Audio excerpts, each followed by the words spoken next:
সকাল ৬টায় বেরোনো, তাই ম্যাগি দিয়েই ব্রেকফাস্ট সেরে নিয়েছি।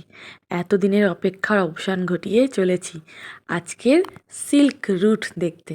এই হচ্ছে সেই দৃশ্য, দু চোখ ভরে দেখলাম থাম্বি ভিউ পয়েন্ট থেকে। তারপর আমাদের গাড়ি আরও এগিয়ে চললো বাবা মন্দিরের কাছে। এটা নিউ বাবা মন্দির।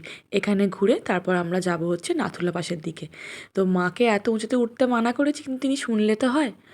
আর যা ভেবেছি তার থেকে যা দৃশ্য দেখছি, কল্পনার অতীত। এই যে এসে পৌঁছেছি কুপুপ লেক, যাকে এলিফ্যান্ট লেকও বলা হয়। ভীষণ সুন্দর জায়গা, যেদিকেই চোখ রাখছি সেদিকেই ছবির মতো দৃশ্য। কোনটা চোখে বন্দি করবো আর কোনটা লেন্সে বন্দি করব ভেবে উঠতে উঠতে আমাদের গাড়ি এসে পৌঁছেছে আজকের আমাদের গন্তব্য নাথুলার লম্বা লাইনে। আমরাও দাঁড়িয়ে পড়েছি গাড়ির লাইনে, কারণ যেতে তো হবেই।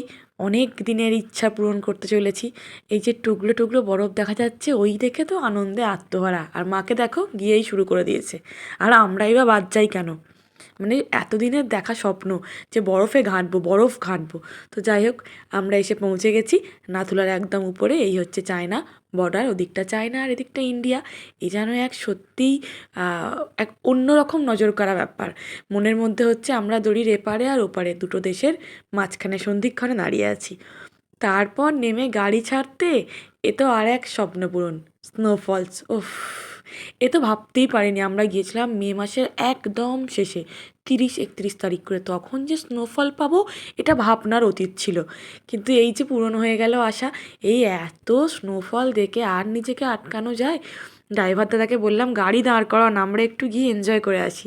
ব্যাস নেমে বললাম আমরা দুজন, আর তার সঙ্গী আমার বোন, কারণ ভিডিওটা তো ওই করছে। সে যেমন পারি ভিডিও মিউজিক থাক না থাক, উইদাউট মিউজিকে হয়ে গেল একচোট ডান্স, কারণ এগুলোই স্মৃতিতে থেকে যাবে আমাদের।